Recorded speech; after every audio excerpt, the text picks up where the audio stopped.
It's a hunt for gold in the blistering cold. Snow on your boots and bears all around. You gotta beware of the bears. And you gotta hunt for rabbits and hares. You gotta find down some guys who might be the skies. And they got tattoos on their hides. And they're hiding away. They have all these wives and all these fetishes and perversities. Oh my, it's bears and perverts and political figures. Oh my, it's Golden Kamuy, the assortment of different genres, a very strange, a very awesome manga by Satoru Noda, set in the aftermath of the Russo-Japanese War about a ex-military guy named the immortal Sugimoto teaming up with a young Ainu girl to hunt down a lost treasure of gold stolen from the Ainu, and then he'll also take a cut to help his best friend's wife get treatment in America, and from there it goes into all sorts of crazy directions. We're finally talking about this wild ride of a series with some awesome guests. We've got cosplayer and JoJo's Legend of Galactic Heroes and Golden Kamuy fan extraordinaire Diana Soreil here. Hi! And we've also got librarian extraordinaire and host of One Panel Later, Kelly! Hello! And thank you guys for coming on to discuss this crazy, crazy series with us. It's got a whole lot of gold, and it might have some Osoma in there too. But we're going to talk about it all and explain why overall the mixture is very Hina. Oh boy. Yeah, I'm really happy to have you both on. I've been really looking forward to reading Golden Kamuy. I think since year one of the show, really. So this is going to be fun. Indeed. Golden Kamuy has been a series on our minds since nearly the beginning, even before it got officially translated. I believe we started putting out the books in 2017, around the fall. And so at this point, they switched from a tri-monthly schedule that they did through 2017 and 2018 to now releasing it bi-monthly. So there's 11 volumes out. That's what we'll be talking about on today's podcast. And yeah, I think we'll go into our first experiences with Golden Kamuy from here. I'm going to start off first because mine has a very short history. I just read it this week in preparation for the podcast. That's it. Congratulations! That's a wild ride to go on in a single week. It is. I read basically 2 volumes a day, but I really enjoyed reading it like every day. It's been a really fun week, and the twist in terms of like where the story was at in each reading session I took with it was quite fun. But I'm very interested in hearing your guys' histories, because I'm sure they extend far back, even longer. So, well, actually, I want to go next too, just because mine's pretty short as well. I just caught up with whatever was on the Shonen Jump website just this morning. Also, I think that's also part of the reason why we wanted to cover it this year, was because it recently just became an addition through the Shonen Jump subscription. Like, you can literally read all the Golden Kamuy for $2, which I think is amazing. That's true. And wasn't this also a fan request from our survey poll as well? It was indeed. It was one of many series voted on by our survey earlier this year, and I'm glad that the fans chose the series, because this has been on my bucket list for a while. And it's also an appropriate year to cover the series, because it's recently Golden Kamuy's 5th anniversary of serialization. So that's a real awesome thing to celebrate, and maybe it'll go on for another 5. I have no clue where the story is at currently, but it seems like the places it could go are endless because of all the different things going on with it. Oh, yeah, for sure. I guess as far as, like, before I started reading it, like, I'm trying to think. I'm not sure if I knew about the series before it got picked up. because I feel like I'd seen it around online, but like I didn't really like look too far into it. I think it was around when it got picked up and our good friend Casey Minovsky article started tweeting about it. And I think that's when I started getting more interested in reading the series. And originally we wanted to have him on for this episode, but we just couldn't really find the time for him to come on. So Casey, if you're listening, this one's for you. But I'm really happy to have Diana and Kelly on for this episode, for sure. And so, yeah, I think, and we might get to this later, but I think, I don't know, like out of all the things I had seen about this series, I think the one that really stood out to me was the very infamous spread of a guy being very intimate with the bear. Please, no, come back. Come back, please, no. I had not encountered that before yesterday morning when I read that volume, and I wish I did know that was coming so I could be prepared, because I was not, and I was Is it better mortified. to be prepared, though, or to just... I think it's best to just skip past that page entirely. Just take it as it comes and let it wash over you. If you have the print volume, maybe, I don't know, white out the pages, because you can't rip it out, because that'll affect the other pages, but maybe just very strategically flip past that. Digital, it might be harder. You're gonna have to like really double tap quickly when you get to that page. Like I knew about this arc and I still wasn't ready for it. So I don't think there's really a way to be ready for it. But despite that, I heard a lot of good things about the series, and I'm really glad I finally started reading it because boy, like I think I was talking to Kelly off mic the other day about how like I knew it was going to be good. And I had a feeling I was going to like it, but I wasn't expecting to like it as much as I do now. So that's a nice surprise. It's so fun to read. It is. The series moves at an incredibly fast pace. There's so many things going on, so it's always engaging. There's never a dull moment, and everything matters in the story. Oh, yeah. Pretty much. I think there's like only one chapter where they hunt the eagle that so far hasn't played into anything else, but like even that was an incredibly enjoyable chapter with a lot of fun moments. And I'm sure maybe we'll get to it a little later, but that was the chapter of the manga that really convinced me, oh yeah, this... I could tell because Kelly's made the comment on one panel later about how Gintama-ish Golden Kamuy can be sometimes, and I think that was the chapter that convinced me. Like, okay, I see. I mean, there's occasional slapstick comedy. There's Shinsengumi. Yes. What else do we need? Many poop jokes. Many Shinsengumi. Lots going on. Reaction faces. For sure. But I guess speaking of Kelly, if you want to talk to us about how you got into Golden Kamuy and like what your first impressions were. Sure. So I have been reading the series since it came out. And I think I also heard like chatter about it on Twitter, but I don't think the first panel I saw was the bear fucking panel. I think it was I think one of the first pages I actually saw from it was that panel of Ushiyama like judo throwing a bear. Oh, that was really good. And I was like, this is crazy. So I've been reading it since time began, I guess, compared to you guys. And at first, like, I was like, wow, this is really violent. Like, I'm not really sure. This series earns its M rating. It really does. And I'm like kind of a wuss about like super violent manga. So it's like, well, okay. Like, the first chapter is like very graphic and it's like the war scenes. And I was like, let's see about this. And then where it really hooked me was actually like the food portion. Mm-hmm, for sure. Yeah. And then once they started cooking, I was like, I'm so here for this.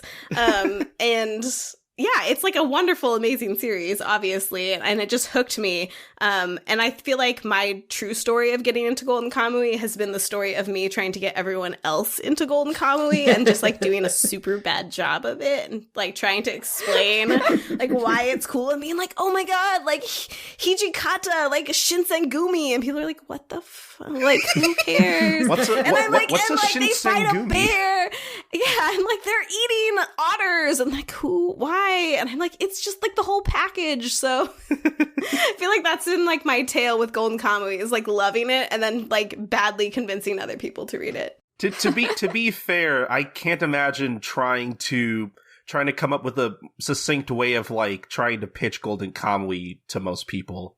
I imagine it's pretty hard. I can. Go ahead. Oh yeah, okay. Diana, let's hear it. All you have to do is just point out that the Venn diagram overlap of Golden Kamuy fans and JoJo's Bizarre Adventure fans is basically a circle. That's how I do it. That is so true. I really feel the series is very JoJo-esque in a lot of sense. Just like the asides that Noda will often take to like explain like a fun fact, like when Edeka is doing his whole human skin clothing runway, and there's just like a brief paragraph, like fashion shows were first made in the 1840s by this one guy. Oh like, my just God. weird, random historical facts peppers in through the manga. That so reminds me of JoJo's. Like it started as That's what got you though, not like the hulking man muscles on every page. That too, like the really brawny men and beautiful. It's weird men. because thematically and tonally, they're very different series, but the sort of person that they appeal to tends to be pretty much the same. I know very few people who like one and hate the other. And since a lot of my friends are JoJo fans, all I have to do is go, hey, so if you like JoJo, you know what you might also like? And that's what I do. See, that's really interesting because I know Lum was kind of mentioning it to me off mic the other day, like about the JoJo connection, and I never got those kind of vibes from Golden Kamuy personally, but like hearing you say that, I can kind of see it. Yeah, I'm not saying that they're similar series necessarily, but I am saying that the sort of person they appeal to. That's fair. Yeah, I see. People who like to learn about really niche things and then just a collection, a manga that's entirely based on unique situations and then learning about like really obscure historical facts or even broad historical facts and then just finding a way to work that into the setting and the story. I'm very weirdly attracted to manga like that, where it's like, because Araki does that kind of stuff all the time as well. Like, I feel like something that really stood out to me was, what was it, the Pet Shop versus Iggy fight in Stardust Crusaders, and then they're fighting, and at one point Araki just like goes into like different specs about like hawks and stuff, and I'm just like, okay, I didn't expect to learn something today, that but really here I am. Does seem like something Noda would do.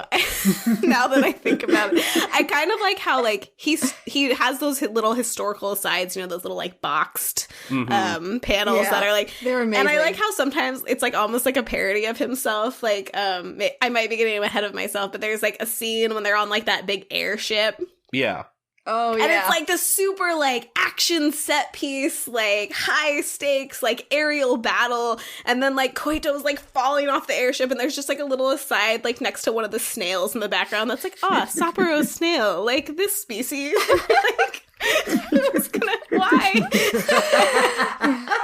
Actually, the historical connection is actually how I got into it. I initially, way before it got picked up, somebody who I followed on Twitter was pointing out that this is an interesting series in that it's one of the only manga that they could think of that had Ainu culture depicted accurately, and I remembered thinking, oh, that's really cool. Maybe I should look into that. Then another time right before it got picked up, I saw a whole bunch of Asirpa faces, and I was like, oh wait, that's the series that one person was talking about. So I bought volume 1, and it's been downhill from there.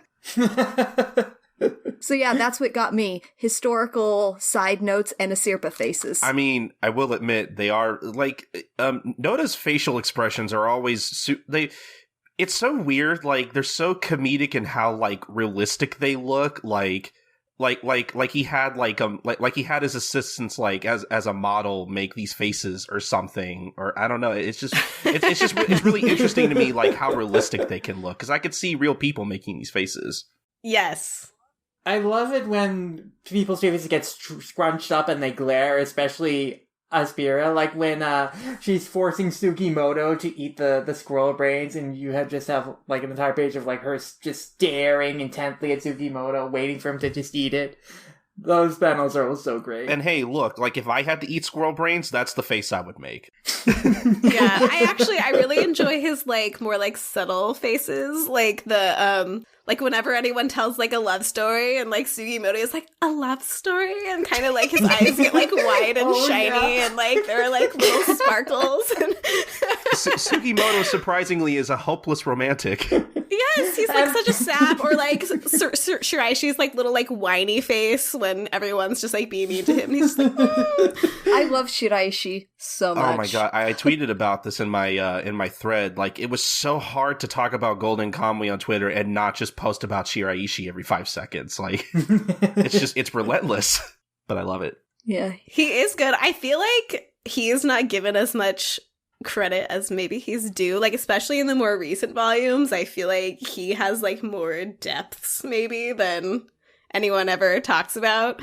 Yeah, I feel like somehow he's got to be the most underrated character in terms of both character quality and interest versus fandom talking about them 24/7. It's so weird because I felt that Shiraishi was the character I kind of had seen most and knew most about. Same. Besides Asurpa kind of going in, like, that he was an extremely funny character. He had this reputation as the Escape King, and, you know, he got into all sorts of comedic, hilarious situations. But I definitely think the depth of his character, the fact that, you know, he's not just, like, there to be the resident butt monkey or joke character, the gang, that he does have like his own, like he has some depth to his character, like he has you know, an honorable side to him. He has like, you know, some his own inner conflicts he works towards too. Like I think that those do get overshadowed by like all the jokes about him getting, you know, bit by animals, which I love a lot, though. Which are to be fair, those are very funny. They're very good jokes, and they're very valuable to the series. Yes. But like his whole like inner turmoil about like whether he thinks like Sugimoto thinks he betrayed him, and like it's like more. Yeah, there's more to him, I think, than just getting stuck in fox traps. Yeah. He's probably my favorite character personally, if I had to really think about it. He's like one of the goodest characters in terms of just like moral character, especially, and personality. Whereas like the other characters, like the cast Golden Kamuy is filled with some really duplicitous, manipulative, and murderous guys who are all still somehow incredibly likable. And there are like some characters in the series who like show up and they're not good people, but when they get killed off, I'm like, oh man, I was really starting to like this Edo guy, even though he murders people and makes I love Edo guy. Yes, I know that he's basically Super Moe Ed Gein, the serial killer, but I don't care. Edo guy is wonderful. You cannot change my mind. He is pretty fun. I can't deny that. Yeah. Like, he's adorable, and then, like, the entire scene where Surumi is, like, having him give a fashion show of, like, all the costumes he's made, and they're just these absurd costumes. Like, there's one where he has, like, this big, like, arm and his crotch area that he's like twirling around. I mean, he's so joyful though. He's so happy. I've got to say though, it says a lot about how morally gray most of the cast is, that we have a character who is literally Ed Gein, basically, who is also one of the most overall harmless members of the cast. That is true. That is really weird to think about, yeah. I think in general, I've really come to enjoy just Tsurumi's gang in particular. They're always fun. I think I made a joke on Twitter about how I would just watch an entire It's Always Sunny in Philadelphia type of spinoff with just them. Because that whole thing where Tsurumi goes to his weapons guy, whatever his name was, I forget. Arisaka? And he gets a new leg for one of his men that like has a gun in it or whatever. And like the way that chapter ends with like the people in the hospital. Congrats on your nifty foot hook, Nikaido. Like you have like people in the hospital being like, hey, you can't have weapons in here or be quiet, it's a hospital or whatever. Just like the kind of stuff that like the characters in It's Always Sunny would get up to. Like they just do the worst things and the people around them like hate them for it, but they're just kind of in their own world, in their own evil, maniacal, self-serving world. And it's like, I don't know, just the dynamic of the group there really reminded me of that show. It was really interesting. Yeah, the thing is, like, Tsurumi is, like, the villain, in a way, in Golden Kamuy. But, like, his guys are, like, not the worst. Like, not all of them are not, like, is it Tsukishima, his, like, main right-hand man? He's just, like, trying to get through his day, like... Yeah, he's like just fed up with all the crazy people around him. Like he's just trying to do his job, and then he's like has to deal with Koito or Nikaido just being weird. Yeah, and Koito is like literally one of my favorite characters. I feel like I don't know if he's underrated. Takahashi's too. In yeah. the Rumiko Takahashi Satoru Noda interview, Rumiko Takahashi said that he was one of her favorites in the series. And then Noda was like, oh, I thought that might be the case because you have like these like princely young Ben characters like total goofballs like Mendo and Kuno in the series. And like he's totally like that kind of character. And he reminds me a lot of Matsugo and Rinne in particular with his like obsession with pleasing Tsurumi and how like Matsugo and Rinne would be obsessed with getting on Rinne's good side. So I definitely see the connection there. But like Tsurumi himself is also a really weird guy. Even though he's the villain, like he's super goofy. Like he's so willing to indulge in like silliness and genuinely get wrapped up in things like the fashion show with Edit guys mentioned earlier. But like also he's so into his own world that he can also be oblivious to things around him. Like in the scene where like they're giving Nikaido the new foot, like there's a joke where like some guy just appears in the hospital room. Like he's trying to introduce the weapons guy, but then there's this other guy who just walks into the room, and then people are like wondering, who is this guy? And then eventually Tsurumi's like, wait, who are you? Get out of here! And then introduces the real guy. I just love how even the villains of the series are incredibly goofy. Like even the worst of people in the series like have like a humorous side to them. I think that it says something about the strength of Noda's writing, that he's able to have characters who can do such horrible things, and yet humanize them by showing you a likable side to them, so that there's not really anybody who you're going to wind up going, ugh, I hate that character. Well except for one. Except for Shiton. Nobody likes that one. I feel like it's actually a very, like, Togashi, like, quality. Like, I feel like that's how I feel when I read Hunter x Hunter, is I'm like, what? This guy's a dick. And then by the end, I'm like, oh no, like, what happened to them? Yeah. Hey, Chimera ants, Right? that's all. Yeah. Yeah, I mean... And the Phantom True. Yeah, the thing about Togashi in particular, like, it really says something about that guy's writing where one of the most charismatic characters in all of Hunter x Hunter is a pedophile clown guy. Like...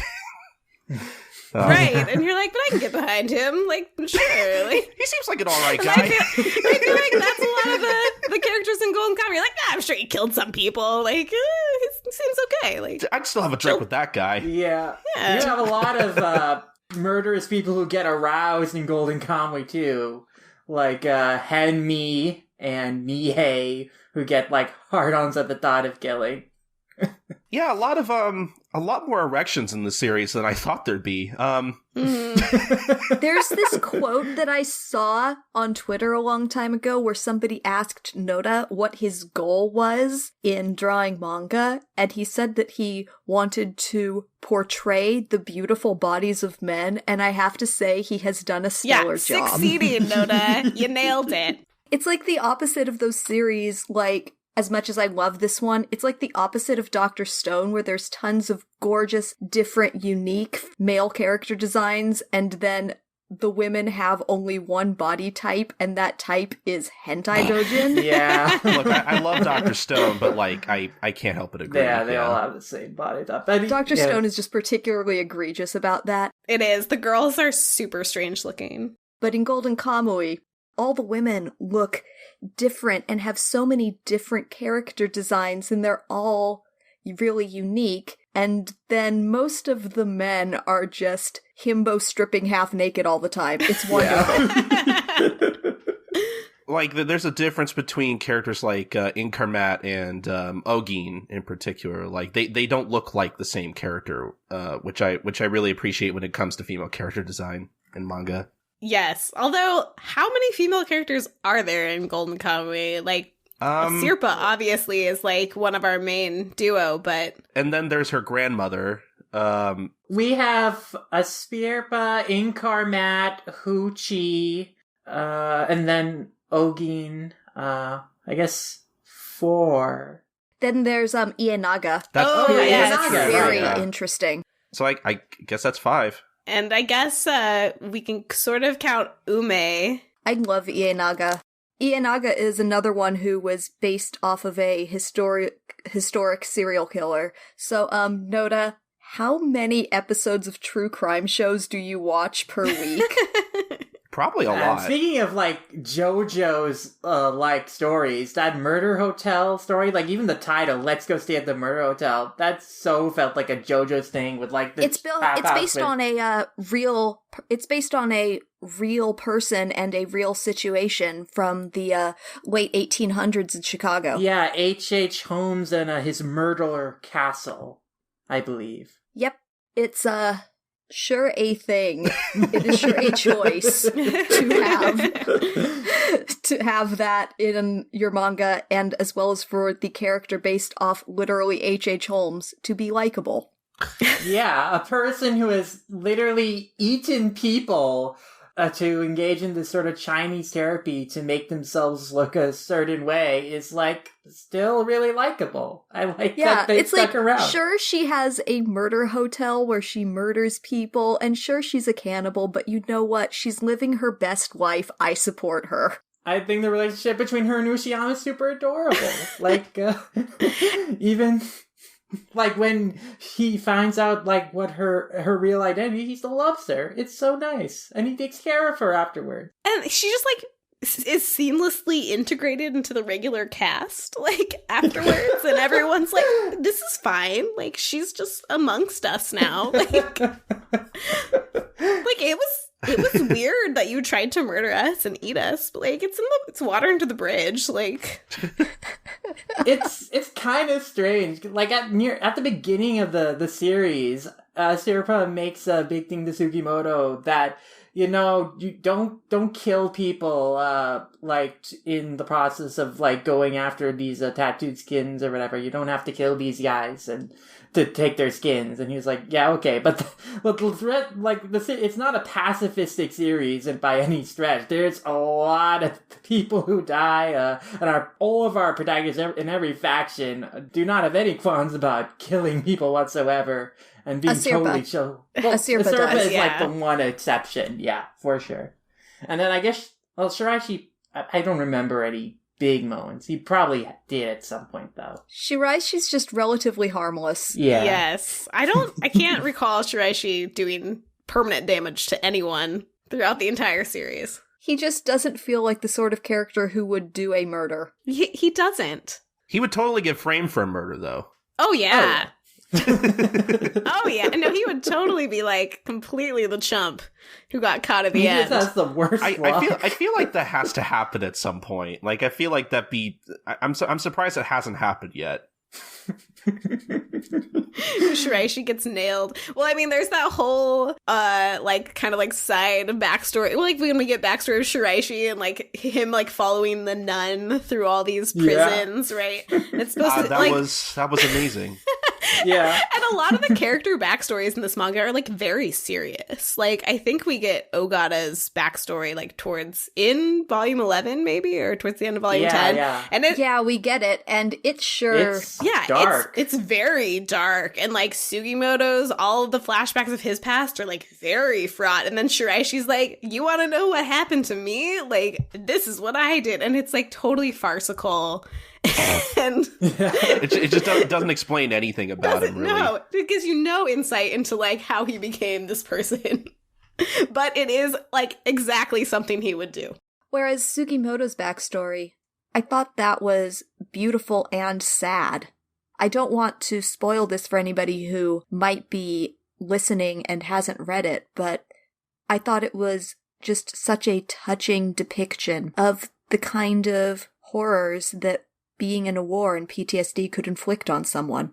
Mm-hmm. Yeah, I guess as far as the Gintama connections go, like, he really sort of reminds me of the kind of character Gintoki is, where it's like, he's just this guy who's like trying to live his life after being in a war, and like how that affects him. Like, I find characters like that really interesting. Yeah, he's really trying to find himself. I think, like, a really affecting moment is, like, in the flashback where he goes back to visit, like, Umiko at the house, and, you know, she can't really, like, see him. He's leaving the house without, like, saying anything to her, but she's, like, running after him, and then she, like, stops suddenly. It's like, who are you? And I think that's a moment that, like, sticks with him after that. It's like he kind of lost himself in the war, so he doesn't really know who he is anymore, like, what direction his life is going. So that's a really interesting thread, like, in Sugimoto's character arc, to, like, follow, like, him redefining himself.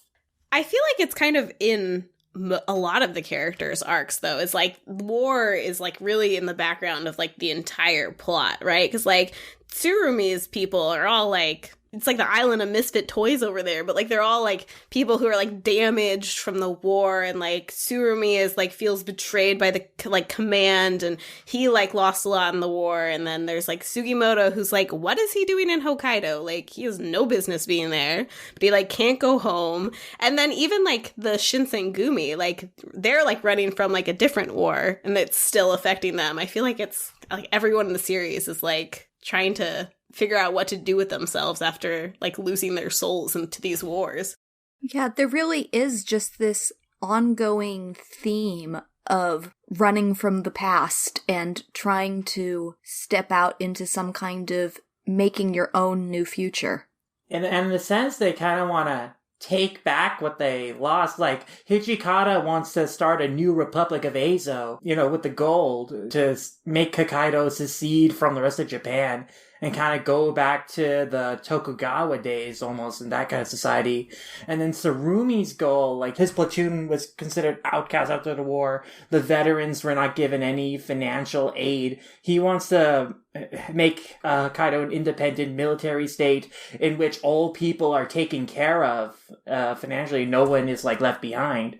And it's really interesting, like, all these different factions in the series, even the antagonistic factions, there's, like, kind of a sympathetic mode behind them. Even, like, with people as crazy as Tsurumi, his, like, motivation is based in, like, a very, like, human goal, or, like, a really, something you can really sympathize with, I feel. Just, like, this feeling of betrayal, this feeling of, like, wanting to get back something lost and then, you know, make a better country that actually is taking care of all the people. So I find that very, very interesting.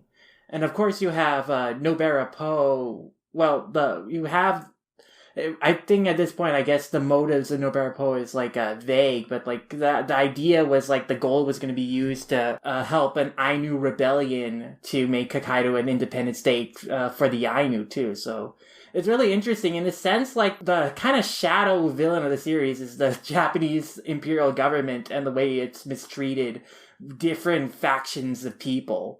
And then, like, each of the different factions in the series after the gold are wanting to make an independent state in which, like, their ways of life and their people are taken care of. Yeah, and in context, it's like Sugimoto's goal compared to, like, we would like to create an independent nation.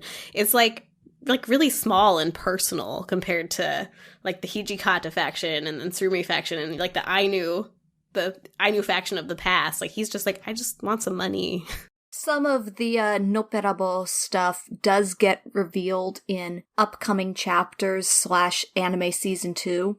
The Viz manga release has not gotten through everything that was covered in season 2 of the anime, so... Probably because the anime skipped over some things. They skipped so much, and I was so sad about it. Well, they skipped over the Shiton stuff, right? I think that was a good call. Yeah, that was a good call. Yeah, I was wondering if the anime could get away with adapting that storyline at all. At least not on TV, I don't think. No, they couldn't. I'm speaking of the anime. I just found out this morning that one of my favorite arcs with Sugimoto and the gang going after the Yakuza guys while they're being attacked by that group of bears, I guess wasn't adapted in the main anime, and I guess it got an OVA or something. I thought I'll have to look up the tweet, but I think it was an OVA collected with volume 19 of the manga in Japan in particular. And if that's correct, then that makes me really sad because I really enjoyed reading that arc in particular. It's probably one of my favorites. Like, to be honest, I know this discussion is like not about the anime, but like I did stop watching the anime because it was like kind of bumming me out. Yeah, I tried, I didn't really watch any of it when it first came out just because I just wasn't super interested in it. But, like, I watched a little bit of the first episode yesterday, I think. And, you know, I really wanted to get into it. And I know that, like, the story's still good, but, like, I don't know. Something about it just kind of turned me off. I don't know. Like, I was really bummed out because it's like, after reading the series, I was like, oh, man, I wonder if I can... Because I have friends who... Not that they're, like, against reading manga, but, like, they're more anime people than they are manga people. So it's like, oh, maybe I could show them the Golden Kamuy anime. And after some research, I was like, I don't know about this. Season 1 is not especially great, but not terrible. I know several people who enjoyed that. Season 2, they try to cover about 3 times the amount of chapters that season 1 did with the same number of episodes, and it really falls apart. Isn't each season like 12 episodes? Yeah. Or so? Yeah. It's only one core per season. I don't know. It's hard too and it's extra hard because Golden Kamuy is like obviously like all you have to do is read a few pages of it to see like how much love Noda like pours into this series. Like every page is like so detailed and his research is like so deep and he works so hard and it's like so good. And then to kind of like see the kind of like half-assed adaptation is just like, ugh, I don't know, like hurt my heart. The second season starts out with Edo Guy, and then it goes to significantly further than where the Viz edition of the manga leaves off. Significantly. Without spoiling anything, around what volume does the anime covers through? I'd say it goes to about volume 14 or 15. Oh. Wow. So, like, middle of next year in the Viz release is probably where we finally get caught up over here in the manga side then. Yeah, it is very... There's like, I think at least 30 chapters past where Viz leaves off before we get to the point that the second season of the anime ends. I feel like there was some real mistakes made there. I understand why they would have wanted to get to that point. Where it ends is a pretty logical season break point. Do they get to Abashiri Prison? Yes. Oh, wow. I see. That makes sense. It's just like, what a shame. I can see that. Because so much of the fun of Golden Kamuy is like really in those like nitty gritty details. At least we have animated Edo Guy fashion show. I will console myself with that. You take what I'll you have can to watch get. that later.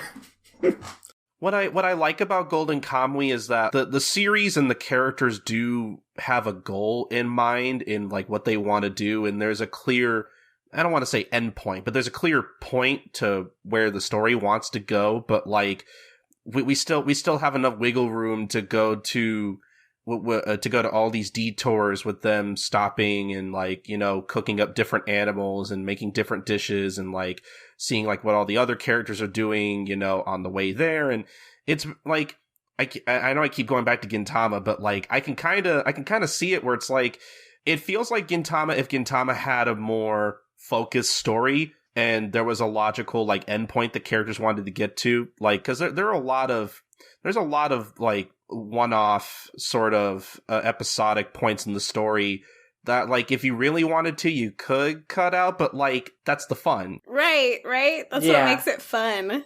It's like if the Gintama anime wanted to do, like, what all the other people who want to get in the Gintama want them to do. Just watch the plot stuff. Yeah, exactly. Just watch the cool fights. That's all that matters. Yeah, just watch the Benny Sakura arc. Start there. Like, no. No. Yeah. My friend Spark of Spirit on the Animation Revelation forums, like, only got into Gintama after, like, I detailed a list of all the quote-unquote plot-relevant arcs. And then he became a fan of it. It's but just, yeah, like, not the point, it's not really the point. Yeah.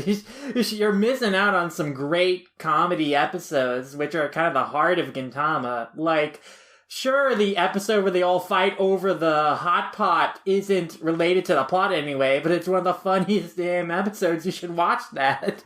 Exactly, yeah. And, like, I think that's one of the appeals of Golden Kamuy is that, like, it's this really cool, gritty, spaghetti western-inspired action series, but, like, the characters can still take the time to just have a good meal together and just be like be like one big happy family. Like, I like those moments. Yeah, I think you need the humor and slice of life moments to really get a feel for the characters and, like, just be invested in their daily lives, so you really, like, feel for them and are afraid for them when they get into dangerous situations, and, like, you're just even that much more emotionally invested because you really got a better sense of, like, who these characters are and, like, how they live and how they play off each other.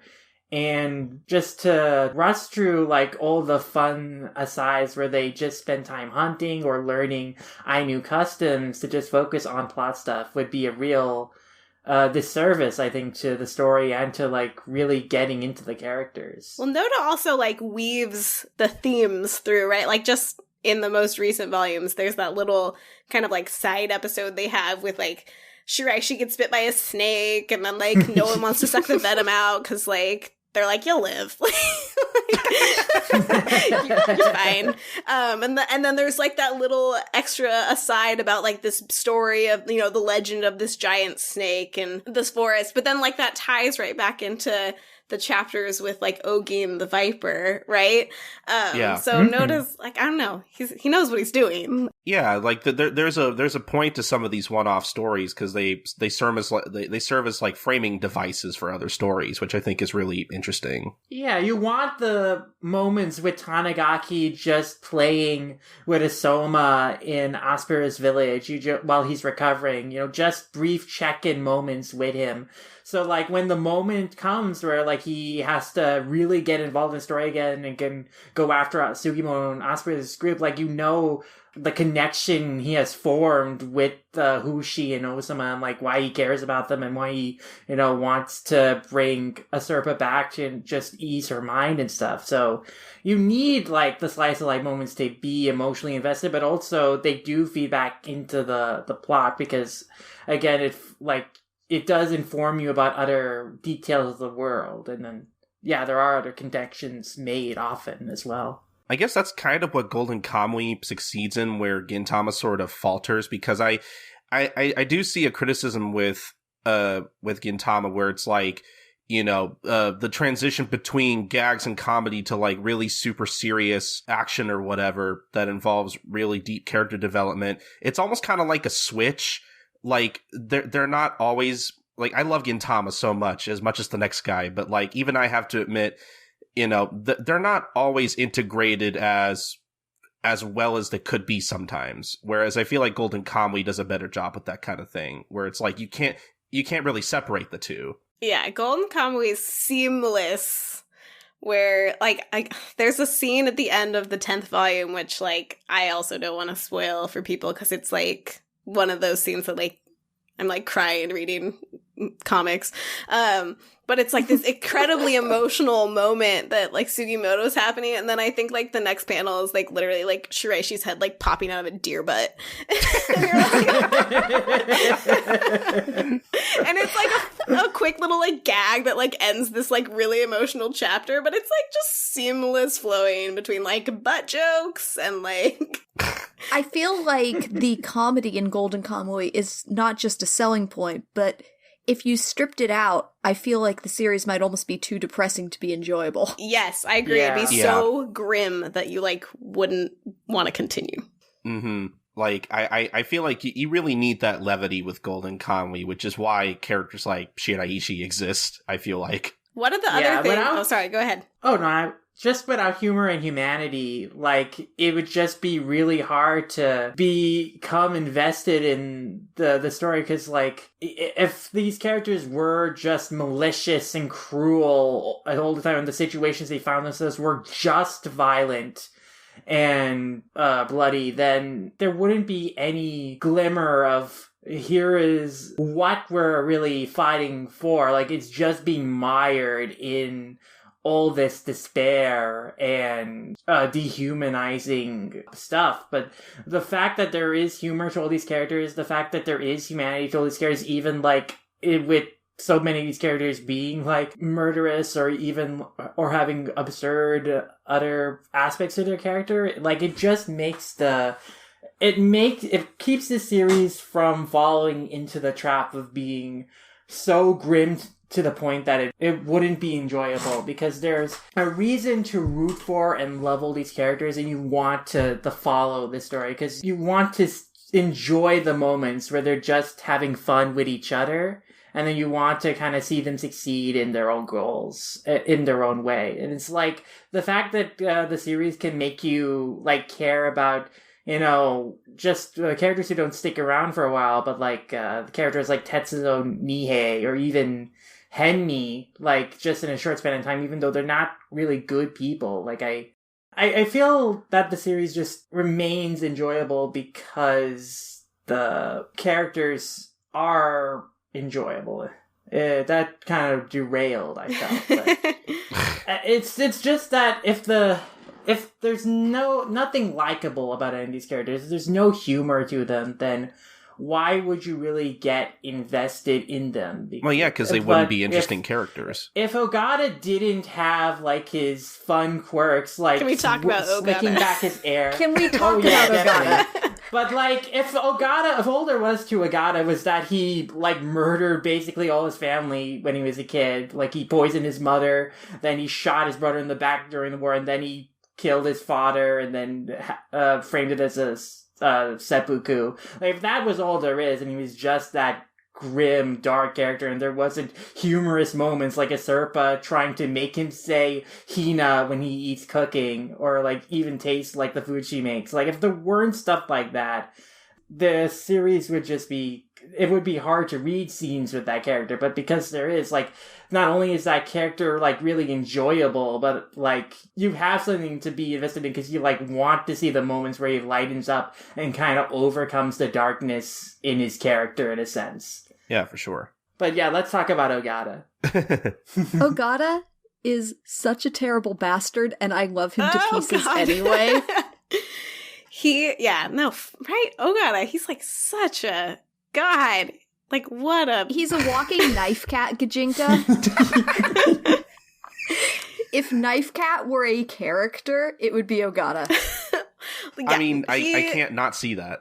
He's such a shit starter, and God, like, what a fucking asshole. Like, Ogata is just... but, like, you can't... He's the worst! He's literally the worst. But you can't help but kind of, like, have those moments with him where you're like, like, maybe... I love him just as much as I hate him. Yes. There was actually... I love to hate him. In the fandom, there was this weird kind of online fight where some people were getting angry at Ogata fans for, like, being Ogata apologists, and I'm just like, have you ever talked to Ogata fans? No, we all think that he's the worst. Every single one of us. He is the worst. If you found one who actually is an apologist, back away there, and I don't know how you found them. But he has those moments where he, like, you know, has another character's back, or he, like, comes to someone's rescue, and you're like, maybe you're okay. Like, you're a cool guy. And then he has, like, the next scene, you're like, oh god, you're just such a dickhead. Like, Like, he's such a wild card. Like, I think that's what makes him interesting. You get a sense that he's a really callous character. He doesn't seem to truly care about anyone else but himself. But he does have those surprising, like, moments where he does end up coming to people's aid. Like, in the arc where they're at the village where escaped prisoners are poisoning as Ainu. And there is a moment where he, like, has Sugimoto's back in that, but also, like, just him, like, figuring out that the men in this Ainu village were not who they seemed they were, and the strategy he comes up with to expose them. Yeah. Like, he has, like, some really intriguing, fun moments like that, where you get a sense of, like, kind of a playfulness to his character that is really enjoyable. Like in Volume 11, when he encounters Tanigaki, and he's like, did Sarumi send you after him? And Tanigaki's like, no, I don't care about that. But before he even helps him out, though, he wants to force Tanigaki to, like, beg him to rescue him. So, like, the playfulness of his character, but also, like, the fact that he's not looking out for anyone else's interests but himself. Like, that makes him such a really fun and intriguing character to follow in the series. And he is, like, he's so sharp. Like, in that scene with the Ainu, like, he's the one, right, who figures it out first. Like, he's so sharp, and he's so capable, and he's so good at what he does. Like, you want him on your side. Like, you want Ogata with you, but, like, God, he's just the worst. He's so unpredictable. He's like, the series is made better because he's there and you need to know, what is he going to do next? Yeah, you don't really know what he wants. Some characters might have theories that, like, he's waiting to bide his time until, like, Sarumi's faction is too big for the government to handle, and then he'll expose them and turn them in and get a reward or something like that. But, like, to this point, I don't think you really know why he's with Hijikata's group and what he's really after. I think at this point, he's basically been either allied with and enemies with every single major character. Yeah, almost every character at some point. And they know it, right? And that's, like, part of his thing, is they're like, he's a turncoat, like, he could go anytime. But then it's like they can't help but rely on him anyway. I also think, though, that Ogata is, like, a really interesting foil to Sugimoto. Because, like we said, Asirpa is really the only one who has, like, qualms about murdering lots of people, like, in the face all the time. Yeah. And Sugimoto, like, tries not to, but really it's just because, like, Asirpa is kind of, like, a tempering influence on him. And, like, when he's, like, in the zone, he's like, I will cut you down if you're in my way. And I feel like Ogata is, like, a much more, like, ruthless version of him, and he has this, like, weird respect for Sugimoto as, like, basically a monster. But Sugimoto has that, like, he's never gonna be, like, as cruel and as ruthless as Ogata is. Yeah, Sugimoto still has his humanity.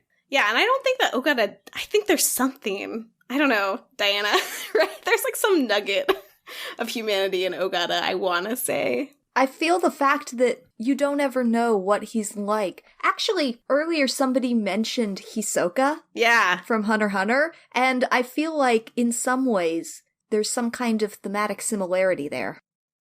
I see it. That being said, I'm not the biggest fan of Hisoka, and I love Ogata, so... That's fair. They're both characters who like to amuse themselves before anything else, and that drives their actions in the story and their motivations more than any other concrete goal or something that they really care about. They just want to have fun and entertain themselves. Yeah, they'll join up with whoever can guarantee them the most fun, essentially. Mm-hmm. And yeah, Hisoka's definitely like that for sure. Yeah, and it's similar, right? Because, like, if Hisoka's, like, on your side, you're like, sweet, we're set. And if he's, like, on the opposite side, you're like, oh, God, here we go. Should we go back and start talking about plot lines and things?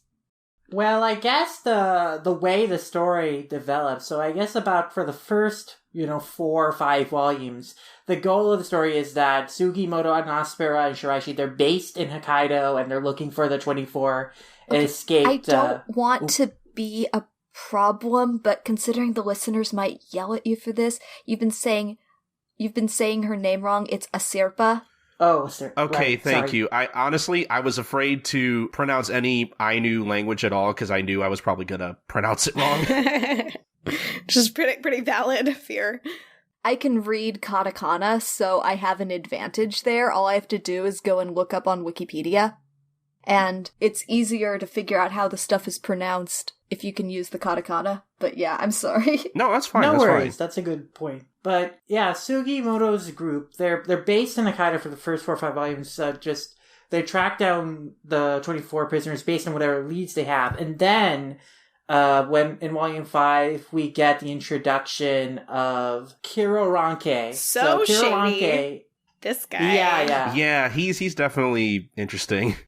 He's so friendly, but you know that he's another character that is kind of allied with his own interest that is just going along with Sugimoto's group. But when Kiro Ranke gets introduced, that's when the direction of the story changes from they're all based in Hokkaido, and just this one spot in Hokkaido centered around Huji's village, like looking for their prisoners, and now they're on the road to Abashiri prison to confront Nopperabo, Azurpa's father. I guess that's probably the most interesting section of the series for me. I don't know. I think I know you guys kind of mentioned off mic that there were certain portions of the story that, you know, you weren't super into.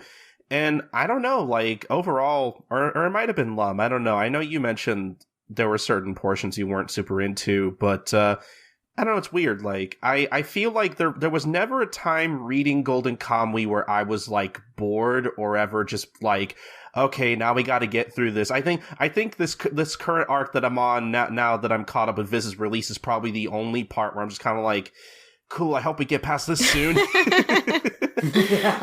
Like there was very little I actually disliked about this series. I think the only stuff that made me kind of made me feel kind of weird was a lot of the stuff with Tanigaki and him hanging out with the kid. I forget his name. Asoma? Yeah, or Tsukapasi. When he and Boner. Yeah. yeah.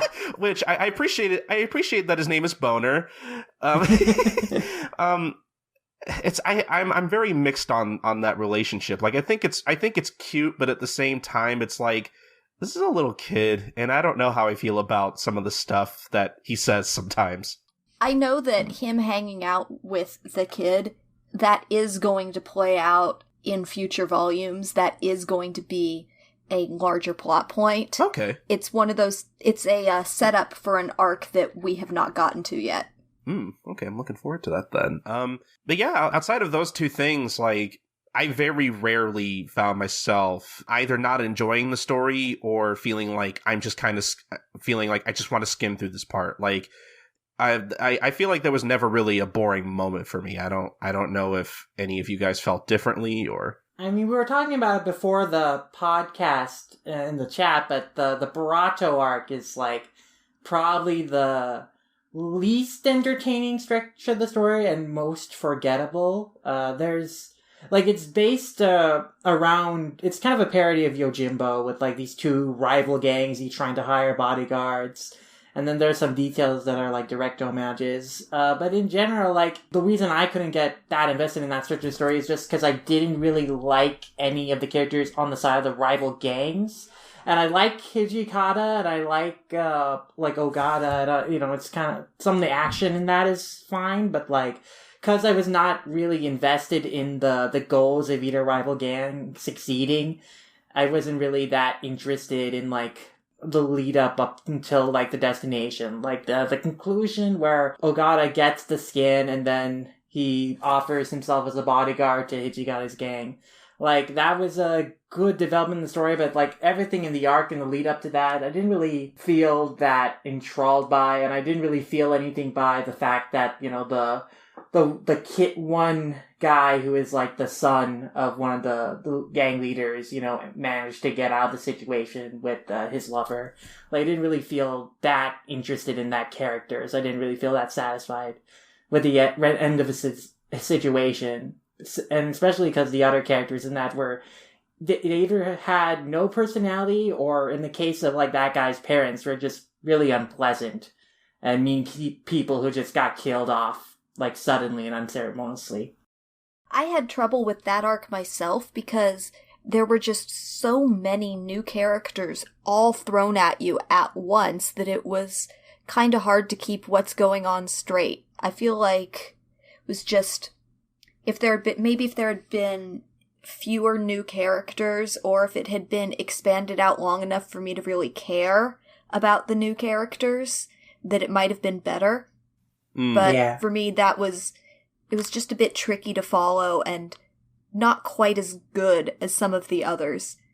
And also, bear fucker. I hate bear fucker. I do. I think that arc is hard too, because a lot of Noda's arcs center around a really distinct personality, right? Like, so like one of the convicts, or like, mostly one of the convicts, right? It's like someone who's just like crazy and like oversized and has like something like really distinctive about them that like you're not gonna forget. Like, they fucked deer in the middle of the woods, and like you're never gonna forget that guy, right? But they wear animals for clothes. Yes. Like, but that Barato arc, like, doesn't really have a character anchoring it. Like we said, but like, there's Hijikata and there's Ogata, but like, everyone around them is kind of like almost like a background character. Like, they're very forgettable. Like, I really don't remember anyone else in the gangs, and so there's the guy who looks like a horse. There is that guy. Yeah, because their name is Ume, whatever.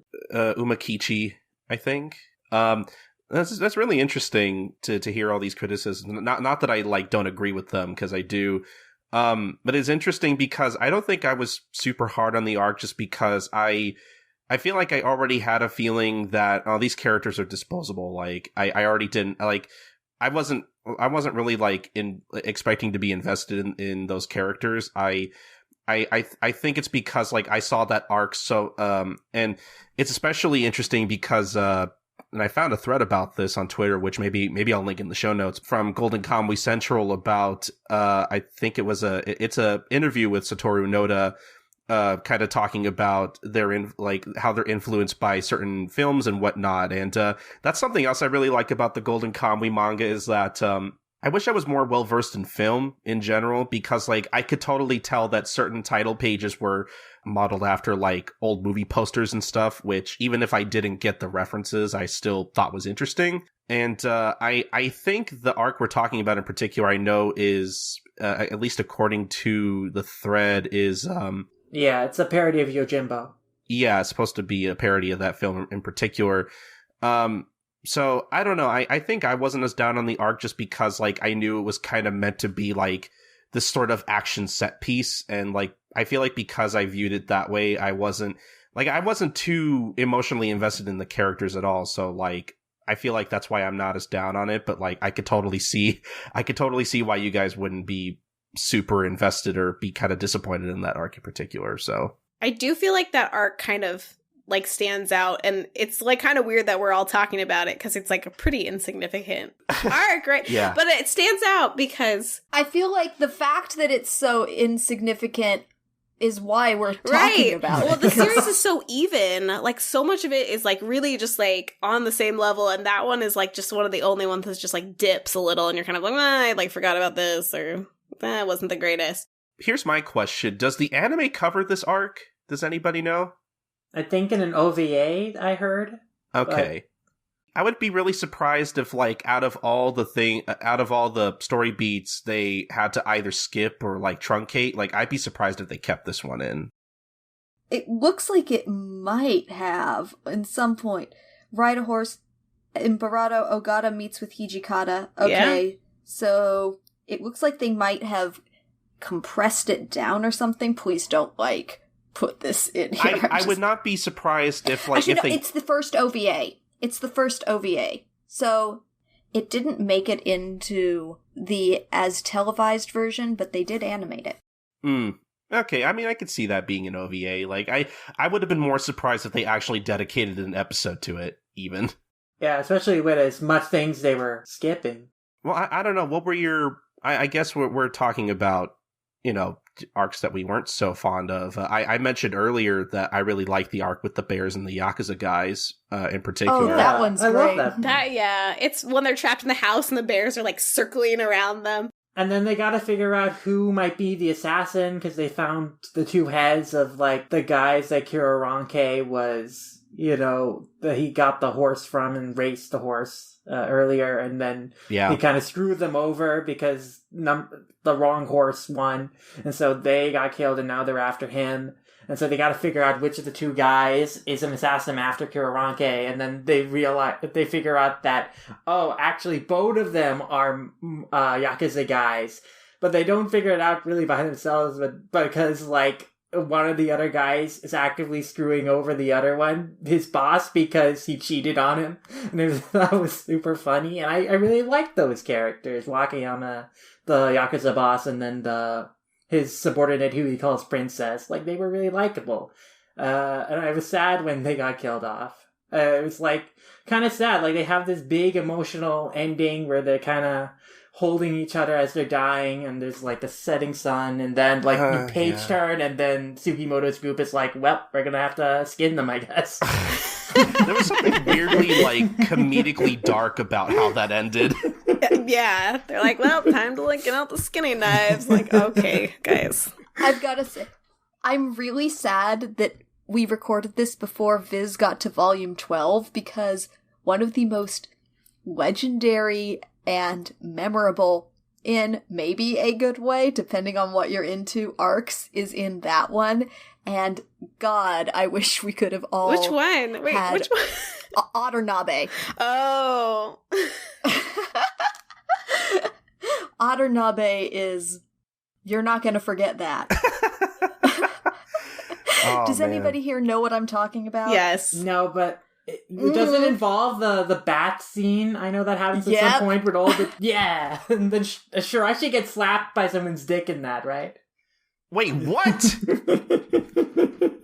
In the next volume, there's an arc where the guys eat stew made from otters, ignoring Asirpa's thing saying, don't eat. I think it's an aphrodisiac. Don't eat this with yeah, because it's an aphrodisiac, and then they all get, like, weird hallucinations and strip off their clothes and do, like, naked sumo, and with blushing, and it's Noda.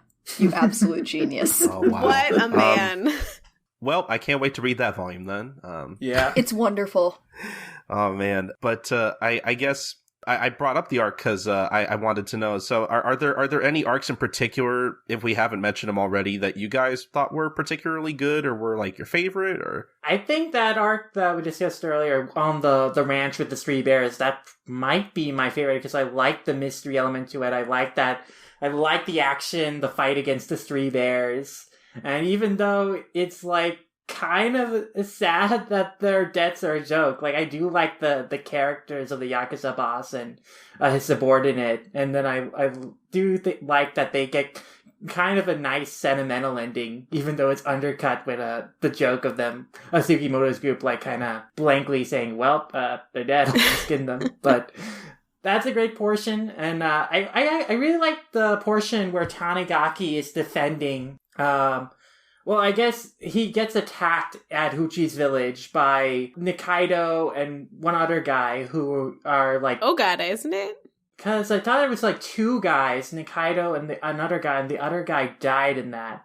And then in the resolution of that, Nikaido was like being interrogated by Surumi, and he turncoats when Surumi offers that he'll let him kill Sugimoto if he exposes other rebels in Surumi's group. I think there was another guy with him. I think he does right. Like give someone up because like Tsurumi's like threatening to cut off his nose, I think, which is like a very Tsurumi thing to do. And he turns on the whoever he was working with. Yeah, but I like that as a character development story for Tanigaki. It's really showing like how.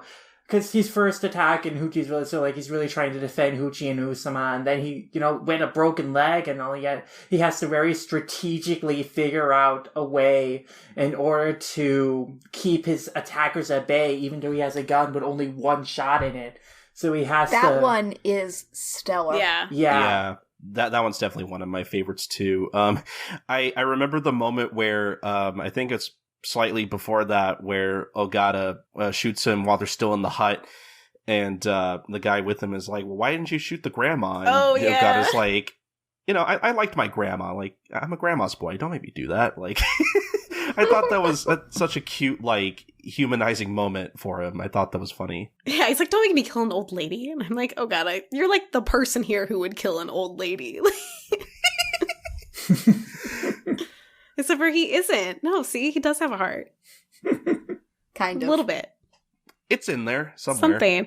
I feel like a lot of my favorite story moments are like really like big character moments. More like some of the action set pieces like are really good. Like I think I mentioned the like the Zeppelin or like air machine, like that set piece where like Koito and Sugimoto are like fighting like midair, and like that's like an amazing action scene. But also like some of the chapters that are just like character moments, like Shinpachi and Hijikata like meeting in prison, and then like Noda kind of like draws them as their like Bakumatsu selves. Mm-hmm. I thought that was interesting. Yeah, and there's this kind of like emotional moment between them where they're kind of like reliving like their past and like the Boshin War and like what it put them through. I also really enjoy the arc where they are trying to rescue Shiraishi and he keeps like blowing it like every time. That was great sequence. Where they're like, oh, like distract the soldiers. Okay, Shiraishi, like what are you doing? He's like picking a flower or something and like smelling it, and they're like, run! And he's like, do. That's pretty good. What about you, Diana? I feel like a lot of my favorites have already been mentioned, but I've just got to be the one person who screams about how much I love Edo Guy. Like, Our resident Edo Guy stan. Yes. I know, I am. It's just, there's just something about the fact that you take a character who would, in most other series, be basically the worst thing you've run into, and yet he becomes both a lovable character in his own right, with a kind of moving, in my opinion, character arc, as well as a way for the audience to kind of fall in love a little bit more with what is, at this point, probably the villain of the series. It's a kind of plot arc that you wouldn't find in very many other series whatsoever, and that's what I like about it. Yeah, I see what, like, you kind of, like, start to get, like, why Tsurumi's people are, like, so loyal to him, right? Because he is so validating of these, like, total weirdos, just strange people with, like, weird grudges, and he's like, yes, like, I am here for you, like, what do you need? You need, like, a headband with an ear on it, like, we will get you that. Like, you need to, like, do a fashion show full of, like, dead men's faces, like, I am here for it, I love it. Like, he's, like, just there, like, validating all these, like, strange people, and they love him for it. It, like, makes sense. Hey, I mean, you cannot say that Tsurumi is not accommodating. No, he is. He's so, like, supportive. And, like, Koito is, like, so loyal to him. And, like, why? It's like, imagine how nice it would be to have somebody in your life who appreciates you as much as Tsurumi appreciates all of his weirdos. Right, exactly. Where you're like, this is, like, the darkest part of myself, and I'm sharing it with you. And he's like, applause. Like, show me more. Like, you are amazing. There's weirdly something pure and touching about that, almost, I will say. Yeah, like it makes sense, like why these people stick with him. It also kind of makes sense why it didn't work on Ogata, though, when you think about it. Like, he is not really one to, like, fall for that. Yeah, he's too smart for that. Yeah.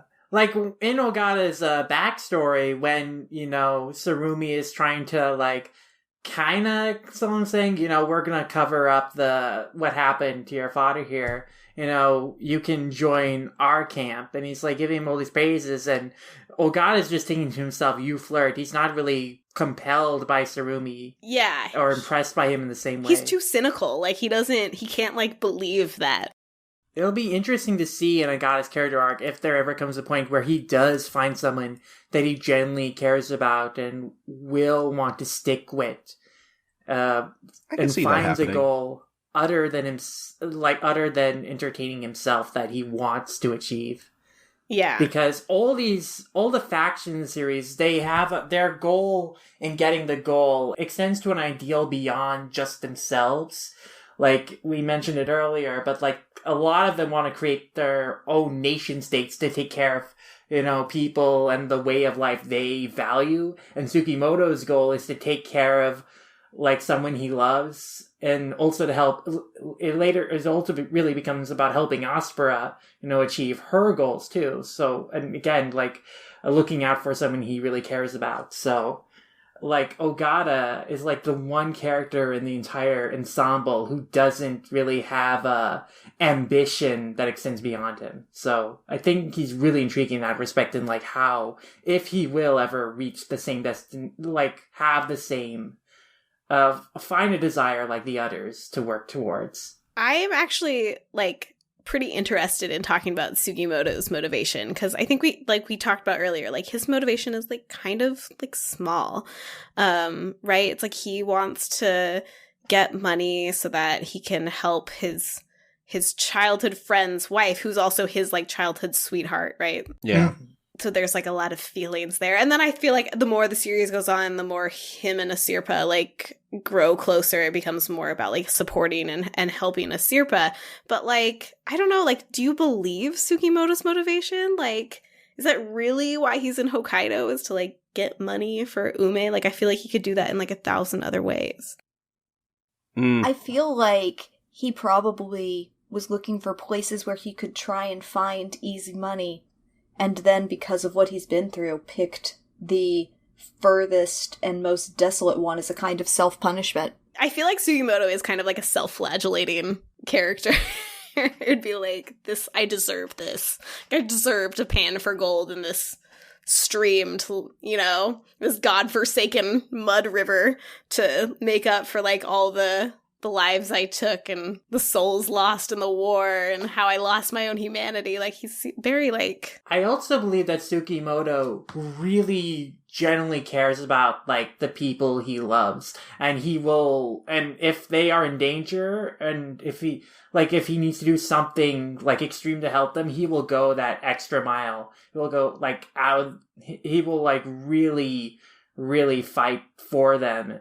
And sometimes to scare extremes, like in the arc where they come across the village where the escaped prisoners are posing as Ainu, and he goes ballistic when he realizes that Asirpa is in danger, and he starts murdering all these escaped prisoners, and then like Asirpa sees all this violence, and she's kind of taken aback and scared at like Sugimoto, like at what he's done, and he's like, even though he's like saying to her, Asirpa, I will always be out there to protect you, and he's kind of doesn't taken aback by the extremity of his violence. So I think that's a huge part of his character too, that he kind of can't escape that really violent, warlike side of himself when it comes to when people he loves and cares about are in danger. So that's an interesting end to his character too. Of course, Ogata is there in that moment, like whispering in Asirpa's ear, being like, "Did you see all those people he killed? Like, what a crazy dude!" Yeah. And I'm like, "Oh,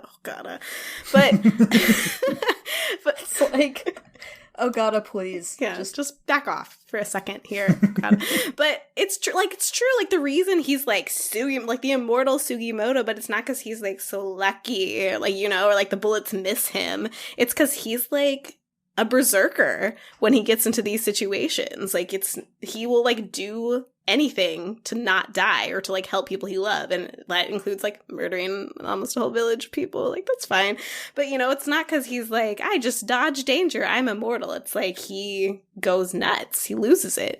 Yeah, for sure. Sugimoto's sort of motivation really interests me, just because like I feel like it evolves throughout the series. Like, clearly he wants to help his childhood sweetheart, and I don't think that's changed, but I think it's also that on top of wanting to help Asirpa find the truth about, her father and like what actually happened with the Ainu gold and whatnot, and just keeping her safe.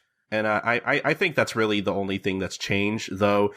It's kind of interesting to me that we don't really know anything about him, like, from his childhood or from him growing up. Like, we get a very little taste of what his life was like back in his village, and how his family all died from they say consumption, but I looked it up and it's basically like tuberculosis. Yeah, historical tuberculosis. You can almost always substitute tuberculosis for the word consumption if anything is set before 1950. But yeah, it's just really interesting to me because I didn't think about this until just a day or two ago that, yeah, we haven't it's weird. I don't want to say we haven't learned anything about Sugimoto because I feel like we know him as a character pretty well at this point, unless there's just something earth-shattering that none of us know about at this point. But I don't know, like it is kind of interesting that we don't really know much about like how he grew up, and like the only other thing we know about him is that he likes persimmons nuts or whatever he liked. I forget. Yeah, he likes dried persimmons. Yeah. And that's still like a thing that like he really holds on to from, you know, from the time before he was in the war. Like he still holds on to that emotionally, and that really fucked me up. I gotta be honest. Yeah. Like I almost cried at that. I was like tears, like definitely. Well, I feel like his relationship with the Sirpa is really interesting. And this is like not to like harp on the Gintama comparison like too hard, but like the relationship between Gin and Kagura, I feel like is like pretty analogous, where it's kind of like what is it? Is it like a brother sister, like father daughter? Like what's going on? But like they're close, and like she like tempers his violence, and she kind of like is an outlet for like of this like innocence that he kind of like wants to protect because he doesn't have it like in himself anymore. And yet they're also like very partners who see like very eye to eye on like a lot of things. I've just got to say, one of my favorite things about it is when I first found out that this manga featured a partnership team up between a man about the age of Sugimoto and a girl about the age of a Sirpa, I was worried because, oh no, I've read enough manga, I know where this is probably going. And it never goes there, not even in the stuff that Viz hasn't gotten to yet. God. It's just... Jesus yeah, Christ. I can't take another bunny drop. I just can't. No one can. Everybody who went through that is permanently traumatized. We're just like, please don't let this be another bunny drop. Yeah, I never got that feeling that the series would go there, and thankfully we've been right about that. So, but I guess I hate to really derail the conversation because I know you guys probably have to go kind of soon. And we have one or two Twitter questions actually I wanted to get to, but before let's get through them. Well, I was going to say before we get to those and kind of start heading into our wrap up, is there anything else you guys want to talk about before we get into those real quickly? Just any kind of final thoughts on Golden Kamuy? Because personally, I think I can say, bear fucking aside, I think I could wholeheartedly like recommend this to anyone who's even remotely interested in reading the series. I think that, like I said before, if you like JoJo, I suggest that you might try this, but just because it tends to appeal to the same sort of person. But on the whole, Golden Kamuy is an experience not like pretty much anything else you'll ever get to have. I think that one thing to point out is that it really is one of the only easily accessible to people who aren't historians or ethnographers, English translated cultural documentaries of Ainu culture. Like, yes, it's a really fun adventure story, but also you're going to learn something about a group of people who've been tragically overlooked and who've gone through so much. Their culture has been so well researched and documented in this series. Like, it's worth it for that alone, I'd say. Oh yeah, for sure. Like, while reading this, I really felt like, you know, I enjoy manga that are both action-packed and educational, and this really fills that niche for me. And I really appreciate the amount of research and desire to depict things accurately Noda has taken. At the end of every volume, there's like a bibliography of like all the resources he's used to research Ainu culture, like 24 different sources that he's used. So I really appreciate that he's going into such detail to depict the culture accurately and really reveal some interesting history and culture that's often overlooked, which I think is really awesome. Mm-hmm. And like I said at the top of the discussion, like, you know, if you happen to have a Shonen Jump subscription, unfortunately, because it's rated M, it's It's not on the app just because Apple sucks mostly. But I was able to read it through the Shonen Jump website through my phone browser just fine. I think when I first started using it, it was kind of buggy, but I think they've kind of worked on it since then. And I haven't had any trouble reading it through my phone browser. So, if you still want to read on your phone, you could do that. And obviously, we'll leave links in the show notes for like where people can buy it both physically and digitally. Because I think we can all agree that like this is something people really should be reading. If you have even like the smallest amount of interest in it, you should check it out. One thing I'd also like to point out is that, yes, we've mentioned this gets very violent in places. That's true. Yes. But if you can handle the first 3 chapters, you can handle literally everything else. In fact, I think those are some of the most violent chapters. That is true. Also, like, I will put this out here. I am like a weenie about violence. Like, I couldn't finish Tokyo Ghoul. Like, that's where we're at. But I feel like the violence in Golden Kamuy, like, really serves a purpose. Like, I feel like it is not just, like, gratuitous, like, guts and grossness. Like, I really feel like it's, like, in service of the story that Noda is trying to tell. And so, like, if that helps. Mm-hmm. And hey, if you're anything like me, where you like hyper-violence, this is for you. But yeah, let's get on to I have one final comment. Just earlier, I was kind of stumbling over my words about why I found it valuable that all the characters, that there was a heart in humanity series in spite of the violence. And I think there's a good sequence in the series that kind of illustrates why I find that so valuable is in volume 11, the story of Ogin and the Lightning Thief, and the way their arc ends is like they're both killed by Sarumi's group. The Lightning Thief is like shot to death, and then Ogin is like decapitated, and so they have like a kind of a sad end to their story. But then afterwards, it's revealed that in the sack that Ogin was carrying was a baby, and Sarumi's group, takes it, and then we have just some fun 2 pages of them just playing with the baby, and then they think, we can't really raise this baby by ourselves, so they leave it with Hushi.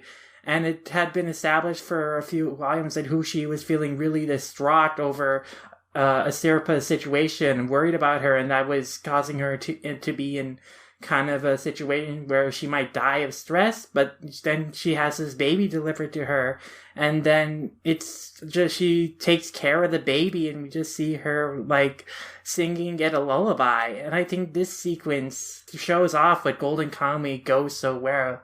Just in the span of a few pages, we go from a hyper-violent sequence in which 2 characters are like murdered by our antagonistic group here to a sequence where we see like the humanity of those antagonists and them like looking out for this baby and then delivering it to another character who is in kind of a distressed state and kind of giving a nice progression to her story that was really touching and heartwarming. And I think that shows the range of what Golden Kamuy is able to do so well with both its action, its drama, its humor, and just the humanity and heart at its core that makes it such a compelling read. Like, this is not a series in which people are just killed and they are discarded and not thought of, and it's not callous at all. This is a series that is very empathetic and cares about its characters deeply, even the ones that get killed off. And I really appreciate that about it. And I think that's what makes it such a really fun and, even despite the extreme content of it, a lighthearted, enjoyable read. Mm-hmm. In summation, go read Golden Kamuy. It's good. Very, very well worded there, Lum. But I guess before we head out, I did put out on the Manga Mavericks Twitter account the call for questions and comments, and we got 2 tweets back. And the first one I want to read from our good friend and patron Aiden, otherwise known as Koi Boy B Boy on Twitter, who says, shout out to the great lettering work by Steve Dutro, both with the dialogue and with the sound effects that complement Noda's art well, which I very much agree. Mm-hmm. Yeah. Yeah, it is wonderfully done. Honestly, I think that a lot of the more recent Viz editions have been better than a lot of other publishers lately, I have to say. Like, they've done some great work, but Golden Kamuy is just... I'm one of those people who is unfortunately cursed with the eye to spot bad kerning wherever it exists, and when something is too far up or too far down, I really wish I did not have this talent. It makes reading any kind of comic book really hard, because I see where it goes wrong. But Golden Kamuy doesn't really do that for me, like, almost ever.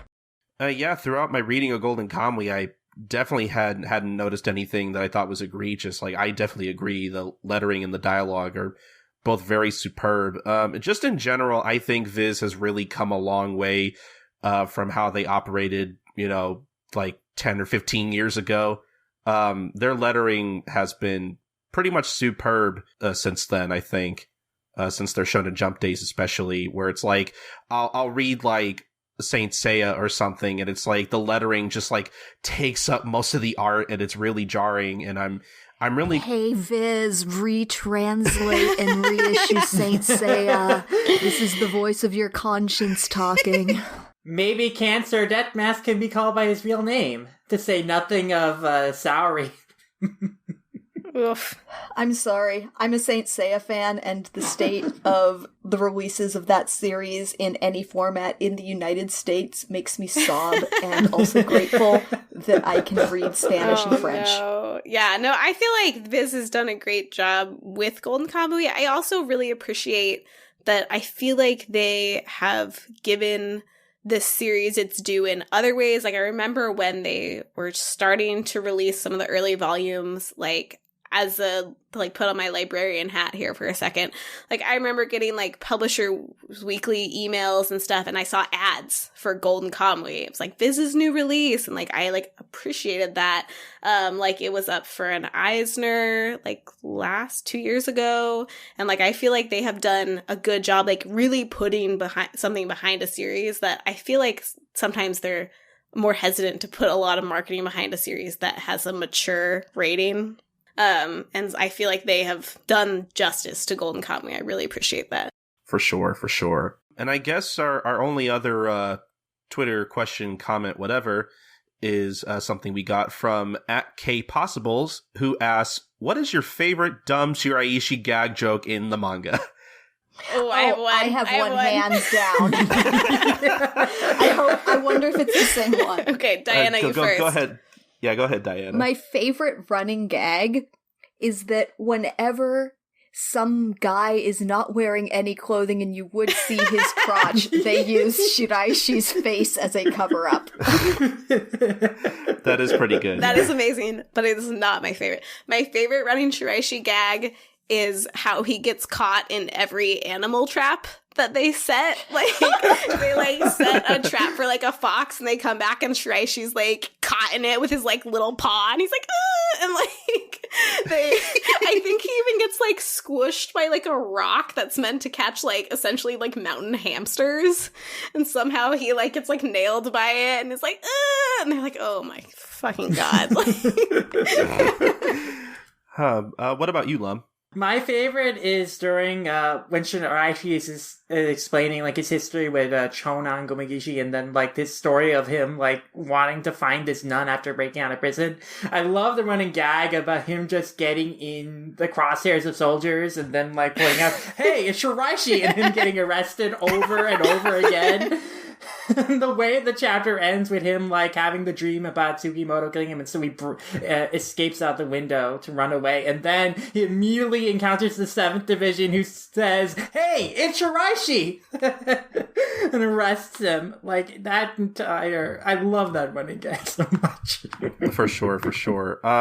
I really like that entire like flashback we got of him, and I really don't want to spoil the joke, because I think people need to read it for themselves. Yeah, you need to feel it. But something I'll at least say this. It's not like the punchline, but it's one of my favorite like small page turning punchlines in the entire series so far, where he gets the guy to draw him a picture of this nun And he's like, I don't need this. What am I going to do with this? And then immediately on the next page, he's fapping off to it. And it's one of the most amazing things I've ever seen. It's just so goddamn funny. I laughed so hard at that. And the other one that I thought was really good that I wanted to mention was, I think it's when they're tearing bark off a tree or something, and Aserpa wants to give it an offering, but they don't have anything. So she's just like, hey, Shiraishi, give me your candy. And he just starts whining. God, the fact that he carries candy constantly and that whenever somebody needs it, he gets sad. There is, like, on some of the early chapters, like, I was flipping back through the first volumes, and some of the early title pages have, like, it's like Sugimoto and, like, his equipment, and it's, like, his gun and his coat and whatever he has on him, his ammo, then a Sirpa, and it's, like, here she is, and her bow and her boots and her, like, Ainu, and then it's, like, Shiraishi and, like, a bag of candy. Like, literally nothing else on the page. It's so good. I meant to tweet about this in my thread, but I haven't had the chance to. But I like the part of the story where there's a running thing with three title pages. I forget what chapters they were, but I love how there's a certain title page of, like, all the group getting ready to, like, go rescue Shiraishi. And then throughout, like, the next couple of title pages, they just get like less and less motivated to help him. I thought that was some pretty amazing stuff too. Probably some of my favorite title pages in the series. But I think we could probably just stop there, because honestly, we could probably fill an entire podcast of just talking about how funny Shiraishi is. But that's really about it for Twitter questions and comments. Thank you to everybody who sent those in. And I think that's gonna about do it for this discussion. Thank you, Diana and Kelly, for coming on. This was really fun, and we'll hopefully have to have you on the show again sometime. Yeah, it was a pleasure. Thanks so much. Yeah, thank you so much. And I guess before we head out to the actual wrap-up of the show, I guess we'll let you guys plug your stuff. Diana, why don't you go first? Okay, my Twitter is @SilenceDrowns. It's like it's lyrics from King Crimson's Epitaph, because of course like, it is. Enough said. Is that a JoJo reference? What? What's that? I love JoJo's Bizarre Adventure. Talk about that a lot. You don't say. I'm a cosplayer.